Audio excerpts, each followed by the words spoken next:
রাদিয়াল্লাহু তাআলা আনহুর কাছে মদিনার মাঝে পাঠাইয়া দেই। হযরতে হুসাইন রাদিয়াল্লাহু তাআলা আনহু যদিন কুফার জমিন আই যায়, তাহলে হযরতে হুসাইন রাদিয়াল্লাহু তাআলা আনহুর হাতের মাঝে আমরা কুফার মানুষে হাত রাখিয়া বয়াত গ্রহণ করিলাইমু।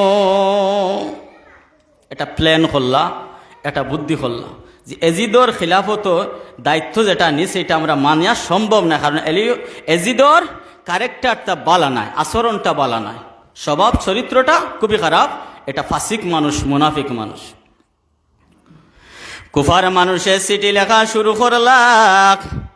কোন হাদিসের মধ্যে আয় কিতাব মেললে পাওয়া যায় 1200 চিঠি একটা একটা হইয়া মদিনা মুনওয়ারার মধ্যে আইয়া পৌঁছিতে লাগলো। আর কোন জায়গার মধ্যে দেখা যায় 40,000 চিঠি মদিনা মুনওয়ারার মাঝে কুফা তাকিয়ে আইল। হযরতে হুসাইন রাদিয়াল্লাহু তাআলা আনহু একটার পর একটা চিঠি দেখতে লেখলা।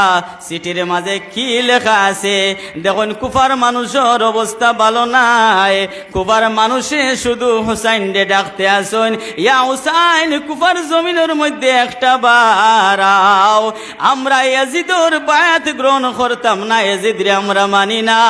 তুমি হুসাইন কুফার জমিনের মধ্যে আও, আমরা তোমার হাতের মধ্যে বায়াত গ্রহণ করতাম। হযরতে হুসাইন রাদিয়াল্লাহু তাআলা আনহু মদিনা মুনওয়ারার মানুষ সকলকে ডাকাইয়া কইলা কুফার অবস্থা ভালো নয়। কুফার মানুষে আমি হুসাইন রে ডাকিদরা, আমি হুসাইন কুফার জমিনের মধ্যে যাওয়ার লাগিয়া।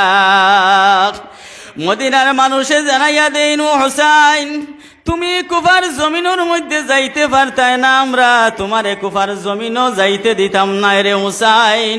তুমি বলি গেলাইনি তোমার বাবা হযরত আলী রাদিয়াল্লাহু তাআলা আনহু কুফার জমিনের মধ্যে নিয়া কুফার মানুষে শহীদ করছুন। কুফার মানুষে মুখ দি মাতুন তারার ব্যবহারটা ভালো হয়, কিন্তু তারার তলবারির ব্যবহারটা ভালো না।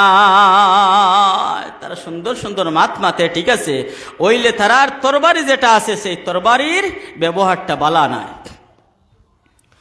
হযরত হুসাইন রাদিয়াল্লাহু তাআলা আনহু মানুন না, আর ওইদিকে মদিনা মুনওয়ারার মানুষে যাইতে দেন না।